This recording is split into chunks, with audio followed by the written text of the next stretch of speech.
नमस्ते। मैं हूं अमरकांत। अमरवाणी के एक और अंक में आप सभी का बहुत बहुत स्वागत है। आज क्रिकेट की बात। जी हाँ, क्रिकेट कमेंट्री नहीं सुनाएंगे, ना स्कोर बताएंगे, है कौन सी सीरीज खेली जा रही है।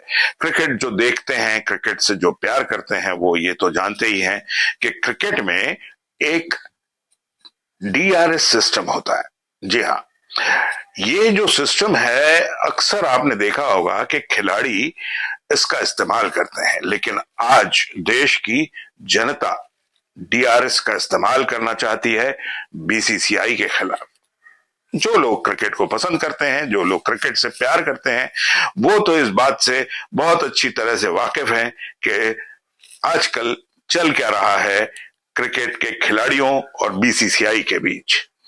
जो लोग बहुत ज्यादा क्रिकेट को फॉलो नहीं करते, उनके लिए हम बता दें कि बीसीसीआई ने पिछले दिनों ईशान किशन और श्रेयस अय्यर को सेंट्रल कॉन्ट्रैक्ट से अलग कर दिया। कारण उनका कहना है कि इन्होंने उनकी बात को न मानते हुए घरेलू क्रिकेट, या ये कह लीजिए कि जो पिछले दिनों भारत और इंग्लैंड के बीच एक सीरीज हुई, उसमें भी खेलने से इनकार कर दिया, रणजी ट्रॉफी में भी खेलने से इनकार कर दिया और बीसीसीआई की बात नहीं मानी।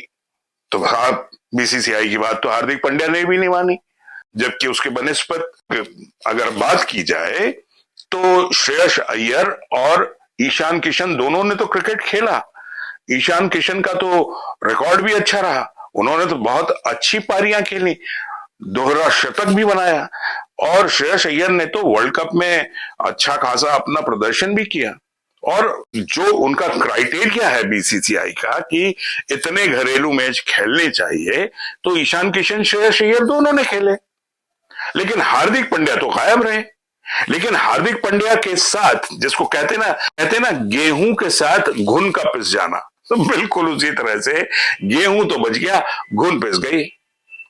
ईशान किशन और श्रेयस अय्यर का कॉन्ट्रैक्ट आगे नहीं बढ़ाया गया, उनको कॉन्ट्रैक्ट से अलग कर दिया गया और उनको सीधा कहें तो अच्छी खासी सजा दे दी गई। तो साहब, हार्दिक पांड्या के साथ ये मेहरबानी क्यों? आज देश के क्रिकेट प्रेमी ये सवाल उठा रहे हैं कि ऐसा क्यों कर रहा है बीसीसीआई, क्या कारण है उसके इस फैसले में। आपने हार्दिक पांड्या को सजा तो कोई नहीं दी, आपने कहा कि हमने उनको चेतावनी दी है और उनके सामने एक शर्त रखी है कि आगे उनको ऐसा खेलना पड़ेगा। तो साहब, ये काम तो आप श्रेयस अय्यर और ईशान किशन के साथ भी कर सकते थे। और तो और आपने, चलिए अगर आप समझते हैं कि हार्दिक पांड्या उन दोनों के मुकाबले बहुत अच्छे खिलाड़ी हैं और देश को उनकी जरूरत है और उनके साथ रियायत बरती जानी चाहिए, उन्होंने क्रिकेट के लिए बहुत कुछ अच्छा किया है, तो साहब आप ऐसा कर सकते थे कि उनको चेतावनी के साथ उनका डिमोशन कर सकते थे। लेकिन आपने उनको ए ग्रेड रखा, उनका ग्रेड भी कम नहीं किया। उनको क्यों आपने बख्शा हुआ है? क्रिकेट के जो प्रेमी हैं वो ये सवाल उठा रहे हैं कि हार्दिक पांड्या के साथ ये नरमी कहीं इसलिए तो नहीं बरती जा रही कि वो देश के एक बहुत बड़े घराने की जो टीम है मुंबई इंडियन, उसके कैप्टन है? क्या ये कारण है या कोई और कारण है? बीसीसीआई को ये बात क्लियर करनी चाहिए कि ये नरमी क्यों बरती जा रही है, क्यों उनके साथ इस तरह से बर्ताव किया गया।